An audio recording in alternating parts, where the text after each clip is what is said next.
Good morning সবাইকে। আজকে পয়লা বৈশাখের ঠিক আগের দিন। তো সকালবেলা ঘুম থেকে উঠে কিন্তু ওয়েদারটা এত ড্যাম ছিল, মনে হচ্ছিল যেন বৃষ্টি পড়বে। আজকে নতুন একটা ব্লগ নিয়ে চলে এসেছি, আর আজকের ব্লগ হলো পয়লা বৈশাখ উপলক্ষে। তো পয়লা বৈশাখের আগের দিন আমাদের বাড়িতে কিছু রিচুয়ালস আছে যেগুলো আমাদেরকে পালন করতে হয়, তো সেগুলোই তোমাদের সাথে আজ এই ব্লগে শেয়ার করবো, যার জন্য তোমাদের কিন্তু ভিডিওটা এন্ড অবধি দেখতে হবে। তো আমার সকালবেলা ঘুম থেকে উঠে প্রথমেই ওয়েদার দেখতে খুব ভালো লাগে। ওয়েদার দেখেই দিনটা কিন্তু আমি কেমন হবে ডিসাইড করি। এখানে কাপড় আছে, এগুলো ধুতে দিতে হবে, তো এগুলো গোছাতে হবে, অনেক কাজ বাকি। তো ব্রাশ করে খাওয়া দাওয়া করে আমি আবার কাজ করব, একটু এনার্জি গ্যাদার করতে হবে, যার জন্য আগে স্মুদি খেয়ে নিলাম। তো স্মুদিটা বানিয়েছিলাম আমি ড্রাই ফ্রুটস দিয়ে। এইখানে আছে কাঠবাদাম, কাজু, কিশমিশ, আর একটু হানি আছে, মিল্ক আছে। তো সুগারটা আমি অ্যাভয়েড করেছি, আর আমার মনে হয় হানিটা খাওয়া খুবই ভালো। আর এই হানিটা কিন্তু পিওর হানি, এটা মার্কেটের না, এটা সুন্দরবন থেকে নিয়ে আসা। তো হানিটা দিয়ে আমি ভালোভাবে এটাকে মিক্স করে নিলাম। আর সকালবেলা স্মুদি খাওয়ার কথা আমার প্রায় ভুলেই যাই, কারণ সকালে মনে থাকলেও রাত্রে ড্রাই ফ্রুটস ভেজানোর কথা মনে থাকে না। তো অ্যালার্ম দিয়ে রাখবো ভাবছি এরপর থেকে, আর করেছিলাম ছোলা সিদ্ধ। আগের দিন রাতে আমি এই ছোলাটাও ভিজিয়ে রেখেছিলাম। দেন স্মুদিটা আমি আর বর মিলে খেয়ে নিলাম, আর স্মুদিটা খুবই ভালো লেগেছিলো খেতে। যাই হোক, কাঠবাদামটা একটু বেশি ভেজানো হয়ে গেছিলো, বেশি পরিমাণে হয়ে গেছিলো, যার জন্য একটু কাঠবাদামের স্মেলটা বেশি আসছিল।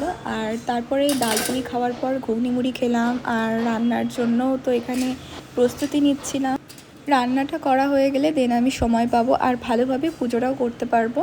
তো আগে রান্নাটা কমপ্লিট করে দেন আমি স্নান পুজোটা করব। আজ করব তেল পটল, তার সাথে করব আলু আর বেগুন দিয়ে ঝোল করব, আর আলু করলা ভাজা করব। তো এগুলোই আজকের আমার লাঞ্চ মেনু। ছোলা দিয়ে ভাবলাম কচু শাকটা খাই, তো ছোলাটা যেহেতু বেশি পরিমাণে ভেজানো ছিল, সেদ্ধ করে নিয়েছিলাম। তো কিছুটা সেদ্ধ খেয়ে বাকিটা আমি আবার কচু শাক দিয়ে করব বলে রেখে দিয়েছি।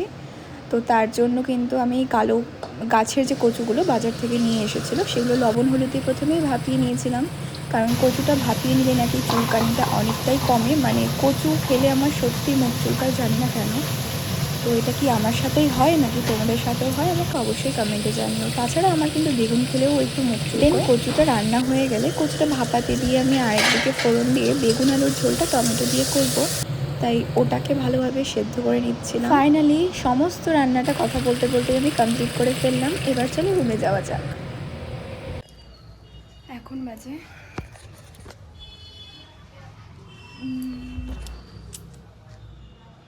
12:30। তো এখন আমি স্নান করতে যাব, রেডি হয়ে গেছি। স্নান করতে যাওয়ার আগে ভাবলাম কাপড়গুলো ধুতে দিয়ে দিই, আর এখানে এত পরিমাণে কাপড় দিয়েছিলাম দেখে বুঝতেই পারছো।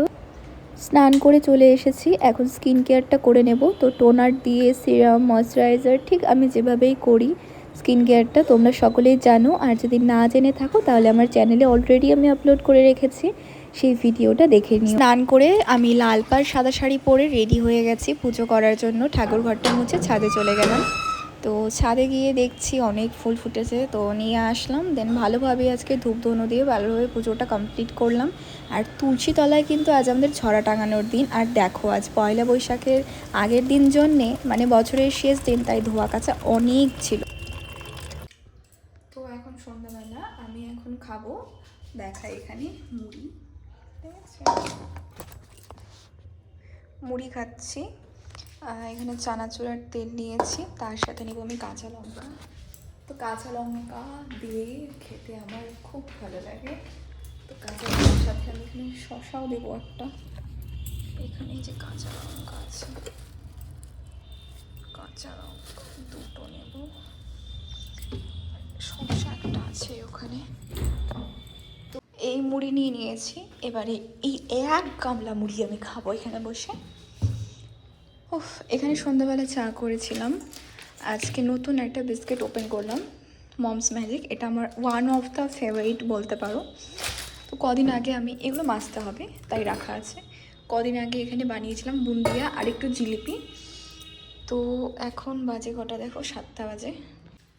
আমি এখন এটা খেয়ে দেন আমি রান্না করব। আর রান্না করব বলতে আজকে আমি রুটির সাথে আলুর তরকারি করে নিয়েছি।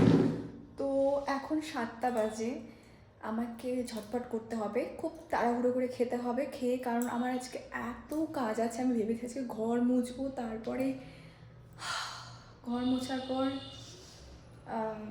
মানে কাপড় অনেক জমে গেছে, যেহেতু আজকে এই বছরের শেষ দিন বাংলার। তো আজকে মানে প্রচুর কাপড় ধুয়েছি, যেহেতু কাল পয়লা বৈশাখ, কাল বাড়িতে একটু ভালোভাবে পুজো দেবো। এই মিষ্টির অবস্থা এখানে ফাঁকা, মানে এমনভাবে খেয়েছে শয়তান বিড়াল, আমি কি বলবো। আর বিড়ালটা এভাবে খেয়ে মানে কেবলই নিয়ে আসলো, ঠিক আছে, মিষ্টিটা আনা হয়েছে জাস্ট, সব খেয়ে বাকিগুলোই যেখানে এইভাবে এখান থেকে টানতে টানতে মানে এইভাবে এমনি রাখা ছিল, তো এইভাবে যে খেয়েছে একদম পুরো মানে পুরো পরিষ্কার করে। আর এইখানে যে বাকি মিষ্টিগুলো রাখা আছে, এখানে দাঁতেরও ছাপ আছে, যেটা আমি আর হাত দিয়ে ধরছি না, মানে এরকমই হয়। ভিডিওটা এত অবধি দেখে থাকলে অবশ্যই লাইক, কমেন্ট অ্যান্ড শেয়ার করে দিও, চ্যানেলটাকে সাবস্ক্রাইব করে দিও। See you in the next video, by.